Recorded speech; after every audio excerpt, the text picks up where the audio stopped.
sarà Conegliano. Bentrovati al Meteo. Il mese di luglio si apre con la perturbazione che sfila verso est, mantenendo l'atmosfera instabile al nord e causando anche un calo termico sensibile. Vediamo insieme in dettaglio. Sul Veneto la grafica di sabato ci mostra un contesto piuttosto variabile, cielo molto nuvoloso con precipitazione da sparse a locali a carattere di rovescio o temporale, alcuni spazi di sereno, specie verso fine giornata.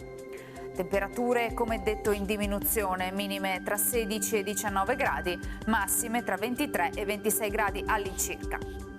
Ci spostiamo ora sul Friuli Venezia Giulia. Anche in questo caso il cielo sarà coperto con piogge sparse o con rovesci su tutta la nostra regione, a carattere intermittente. Al pomeriggio sarà possibile qualche schiarita.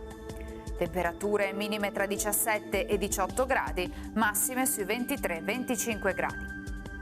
Infine diamo uno sguardo alla situazione del Trentino Alto Adige, dove la giornata inizierà con cielo nuvoloso e con precipitazioni residue. Col passare delle ore le condizioni miglioreranno. Nel pomeriggio il sole sarà presente a tratti. Temperature minime intorno ai 18-19 gradi, massime sui 26 all'incirca. Dal Meteo di Antena 3 per ora è tutto. Grazie per l'attenzione, arrivederci.